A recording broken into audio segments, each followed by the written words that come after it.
Dando continuidade ao assunto de VPN, gente, nós precisamos agora entender aonde começa e aonde termina a VPN. Porque o nome já diz, eu preciso montar um túnel, eu estou montando um cano de PVC, eu estou montando um canal de comunicação. E aí é importante que você perceba, que você molde no seu pensamento uma ideia bastante intuitiva. E aí eu te aconselho a pensar da seguinte maneira: dois extremos que estão interligados por um canal de comunicação. Pode ser um cordão, pode ser um cano de PVC, pode ser qualquer imagem que você monte. Mas é interessantíssimo que você faça essa associação de palavras e imagens.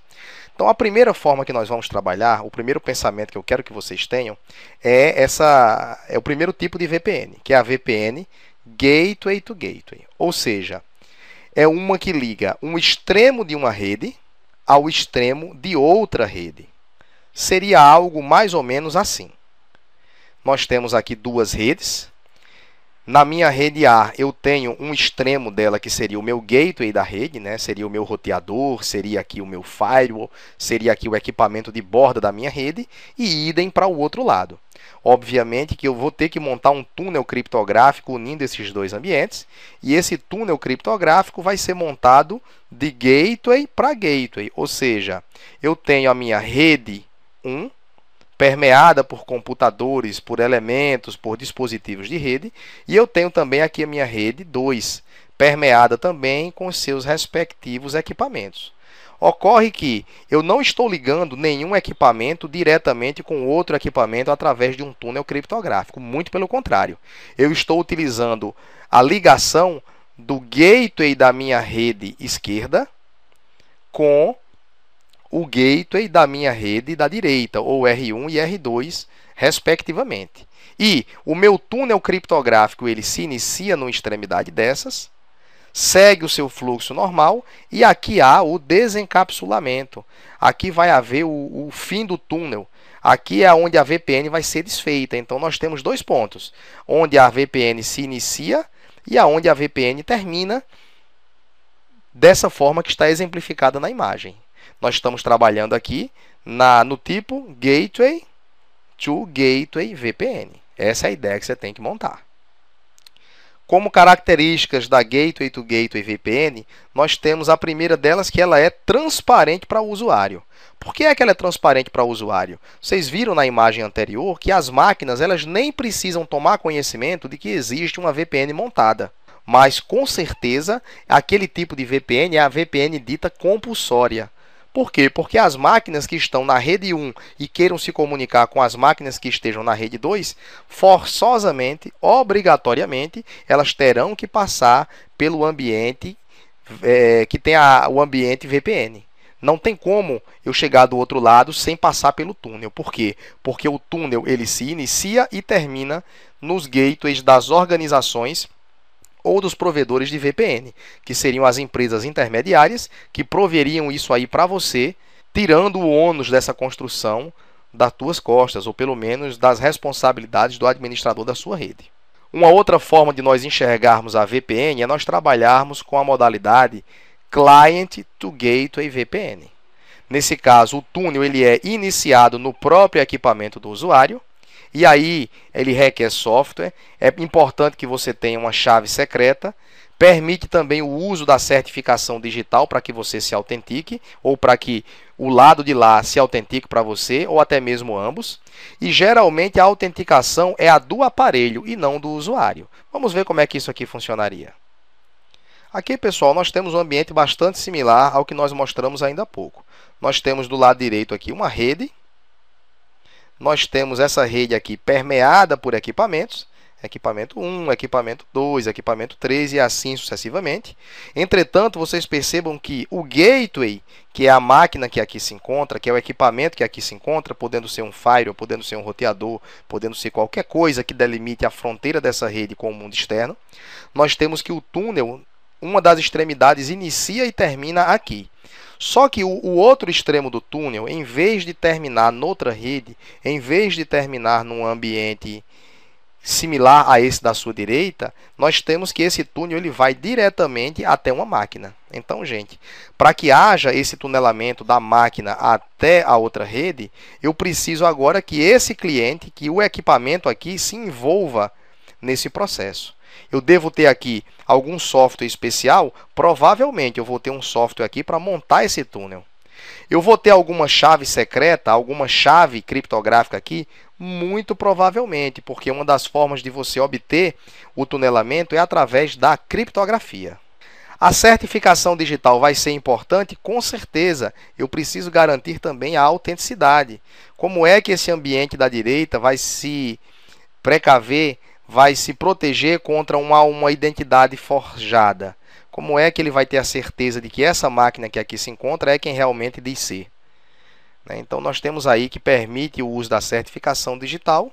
E, geralmente, pessoal, quando nós montamos esse tipo de VPN, a autenticação é do aparelho, né? Não é do usuário que aqui se encontra. Por quê? Porque o certificado digital ele fica instalado dentro do equipamento. Não é a regra que você tenha um token inserido por cada usuário que vai usar essa máquina para montar o túnel. Apesar de ser possível, não é a regra, ok? Então, esse aí seria o Client to Gateway VPN. Essa é a VPN que nós acabamos de mostrar. Se você olhar a grande parte das literaturas, elas vão mostrar para você o primeiro exemplo, que é o Gateway to Gateway, o segundo exemplo, que é o Client to Gateway, e aqui, pessoal, nós temos a Client to Client, que nem toda literatura mostra isso daqui. Mas, obviamente, que nós temos que usar aquela máxima, né? O pessoal do direito utiliza ela com bastante recorrência, que é aquela história. Quem pode o mais, pode o menos. Se eu posso ligar um gateway a outro gateway, e se eu posso ligar um client a um gateway, por que cargas d'água eu não posso ligar um client a um client? Obviamente que eu posso fazer isso aqui sim. E como se daria? Dessa forma. Nós temos aqui dois computadores e o túnel criptográfico ele começa no computador A e se estende até o computador B. Pronto. E aí, pessoal, nessa conjectura aqui, nós temos um cliente se conectando diretamente a outro cliente. Eu não tenho um cliente se conectando a um gateway, nem um gateway a um cliente. Eu tenho um cliente diretamente para o outro cliente. Então, nós temos aqui, né, o client to client. É importante a gente perceber que existem aplicações práticas disso, tem inúmeras. Por exemplo, o software TeamViewer, desenvolvido pela HP de gerência remota. Você instala um software numa máquina, a outra instância do software você instala noutra máquina, e aí você tem essa comunicação client to client, ok? Que aí a gente tem esse Remote Access VPN, que requer uma autenticação forte, ele é usado como forma alternativa de acesso remoto. E o túnel, gente, ele pode se iniciar tanto no cliente, como também ele pode se iniciar no provedor de acesso. O local ele não é fixo, ele não é montado numa localidade específica. E aí você usa um protocolo PPP até o provedor para você fazer o seu processo de autenticação. Tá? Daqui a pouco nós conversaremos sobre esse protocolo daqui, que ele é um protocolo usado para autenticação. Entretanto, ele não provê as outras primitivas criptográficas na prática. Na prática, ele é usado somente para autenticação no primeiro momento, onde o protocolo IP ele não está implementado. Então, gente, resumindo aqui esse nosso slide, nós temos que os tipos de VPN. Nós temos o Gateway to Gateway, o Client to Gateway. Quem pode o mais, pode o menos. Nós temos também o Client to Client.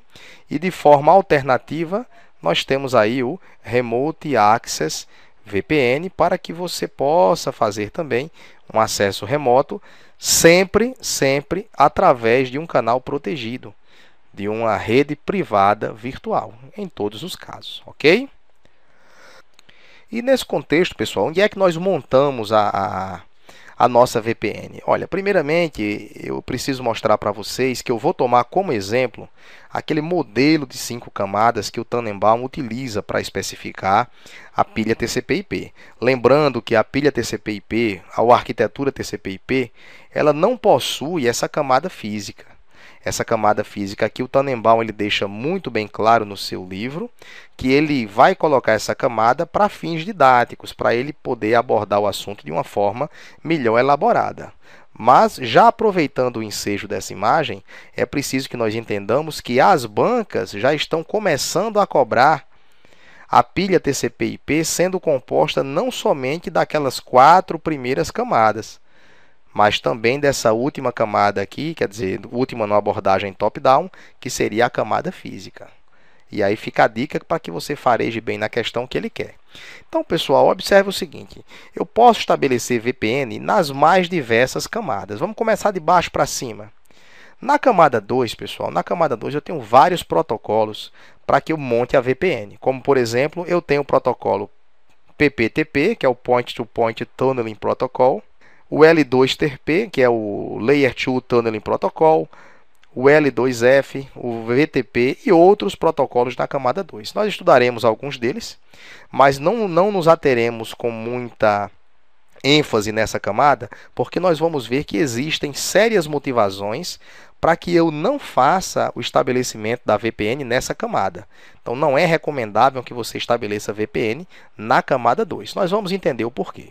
Entre a camada de rede e a camada de enlace, nessa brecha, que é entre a turma chama, né, de camada 2,5, você tem aqui um protocolo que é o Multi-Protocol Label Switch. Então, aqui nós temos um protocolo que ele nem é de camada 2, nem é de camada 3. Muito pelo contrário, ele é um protocolo independente de qualquer protocolo de camada 2 e de qualquer protocolo de camada 3. E o que é que a gente vai fazer? Vai encaixá-lo aqui no meio do caminho, e ele é um protocolo que também nos permite montar a nossa rede privada virtual. Não pela estratégia de criptografia, mas sim pela estratégia de isolamento de tráfego. Dentro da camada 3, nós temos o nosso representante aqui, que é o protocolo IPsec. Não é o único. Existem outros protocolos que trabalham dentro dessa camada 3, mas esse é o que nós estudaremos com maior ênfase. Na camada 4 nós não temos, mas entre a camada 4, que seria nesse exemplo mostrado a camada de transporte e a camada de aplicação, nós temos aqui o TLS e o SSL, que são protocolos que ficam aqui nessa camada de API Socket, e eles vão trabalhar montando também uma VPN. E por fim nós temos também protocolos que residem na camada de aplicação, como por exemplo o SSH e o SHTTP, não confundir com HTTPS, tá, pessoal? SHTTP, quando o S vem antes é uma coisa, quando o S vem depois é outro protocolo. Com essa imagem, o que é que eu quero mostrar para vocês? Que existem várias maneiras de você montar uma VPN, utilizando protocolos que vão desde a camada de enlace ou a camada de host e rede, passando pela camada de interrede, admitindo protocolos que operam em camadas intermediárias, que é o protocolo MPLS e o TLS-SSL, e na camada de aplicação nós temos outros protocolos que agora já utilizam de forma criptografada o seu trabalho. Dessa forma você consegue montar VPNs com todos esses protocolos que estão aqui de forma exemplificativa, não é de forma taxativa, e vão desde a camada mais próxima do ser humano, que seria a camada de aplicação, descendo até a camada de enlace de dados, ok? Na camada física a gente não tem protocolos. O que nós vamos ter na camada física seria o isolamento do cabeamento através de tubos pressurizados, como cita o Tannenbaum, através da vigilância física, não baseada em protocolos. Razão pela qual nós não trabalharemos em cima dessa camada aqui de baixo. Mas é importante que nós entendamos que existem várias maneiras de você montar a sua VPN, e nós vamos trabalhar agora através da abordagem desses protocolos. A começar por nossa camada de host e rede, tomando como base a arquitetura TCP/IP. Então, gente, como falado aqui, ó, na camada 2, desse modelo de 5 camadas aí, nós temos aí que ele é usado na prática apenas para autenticação. Você não tem a proteção dos dados acontecendo na camada 2, por uma razão muito simples, porque você tem um ambiente interrede, você tem hardwares intermediários que operam na camada 3. E o fato desse hardware operar na camada 3, ele vai uma camada além da camada 2. e nesse processo ele precisa desempacotar e reempacotar. Ele precisa desfazer o quadro e refazer o quadro. Ora, pessoal, nós sabemos que o processo de enquadramento acontece nessa camada daqui. E se toda vez que um pacote, ao trafegar na rede, ele precisa subir além dessa camada e até a camada 3, vocês vão de concordar comigo que toda criptografia, toda proteção adotada em cima dessa camada, ela vai ter que ser desfeita em cada nó intermediário para depois ela ser refeita e reenviar para o próximo nó. Dessa maneira, você tem que essa criptografia, que essa proteção, que esse isolamento ou que esse tunelamento é uma estratégia falha. É falha por quê? Porque você não consegue manter a segurança durante todo o trajeto. Por quê? A VPN ela visa proteger os dados em trânsito. Mas se todo roteador que eu chegar, eu vou ter que subir até a camada 3 para depois fechar o quadro novamente e mandar para o próximo roteador, eu vou estar violando toda a criptografia. Aliás, eu preciso violar essa criptografia. Não tem como eu chegar na camada 3 sem eu desnudar o meu pacote, sem eu tirar o meu pacote de dentro da camada 2. Então, cada nó intermediário, cada roteador daquele trajeto vai ser um ponto de vulnerabilidade da VPN. Ok? Então, ele é usado apenas para autenticação. O tunelamento ele sempre se inicia no equipamento do usuário. Obviamente, por ser de camada 2, a gente já tem que imaginar o tunelamento começando na máquina do usuário. E independentemente do protocolo usado, seja ele qual for o protocolo, o PPTP, Layer 2F, Layer 2 Tunneling Protocol ou Virtual Tunneling Protocol, nós temos aí vários outros protocolos que podem atuar nessa camada do modelo de referência que nós estamos trabalhando. É importante falarmos também que existem vantagens de você trabalhar. Nem tudo é demérito, né, de operarmos nessa camada. Como vantagens, nós temos aí a simplicidade de implementação, tranquilo. Nós temos também a compressão, que é possível você admitir nessa camada. A codificação já é completa na camada 2, você não tem muita coisa a inventar. E a inicialização bidirecional do tráfego. Você não precisa inicializar o tráfego num sentido e depois inicializar no outro. Nós veremos daqui a um pouquinho que no protocolo IPsec, que opera na camada 3, o que acontece é exatamente isso. As associações de segurança que são montadas, elas são unidirecionais. Já na camada de enlace, os protocolos da camada de enlace, por natureza, eles são bidirecionais, o que facilita bastante a implementação nessa segunda camada. Outra coisa que é importante nós frisarmos são as desvantagens dessa tecnologia quando operamos aí na camada de enlace. Por exemplo, cita-se aí a padronização em desenvolvimento desses protocolos de camada 2, a pouca escalabilidade, a pouca segurança e a pouca confiabilidade. Nós já vimos que a cada ponto intermediário no ambiente interrede, o meu pacote ele precisa ser o pacote lato sensu, estou falando aqui de uma forma mais abrangente. Nós sabemos que o pacote ele pode ser tanto a espécie da PDU da camada 3, como ele pode ser também o gênero, uma forma genérica de você trabalhar as diversas PDUs. Então, o quadro da camada 2 ou o pacote de forma geral, ele tem que subir até a camada 3. E para que ele suba até a camada 3, ele tem que perder as características de camada 2. O que me força a desnudar o quadro para chegar no pacote e a reinserir o pacote num novo quadro.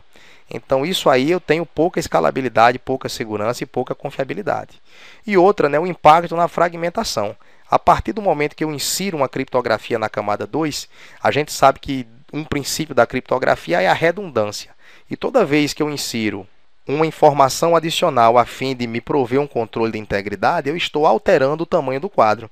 E nós sabemos que as tecnologias que trabalham na camada 2, elas têm geralmente um tamanho máximo de quadro. Por exemplo, a tecnologia Ethernet, ou a 802.3, eu tenho como tamanho máximo do quadro aí o tamanho de 1518 bytes. Se eu adicionar qualquer informação a mais do que isso, eu estou correndo o risco de ferir o tamanho máximo do quadro. E isso aí eu vou ter impactos profundos no desrespeito à padronização que foi adotada para aquele tipo de enquadramento. Então não é uma coisa tão trivial.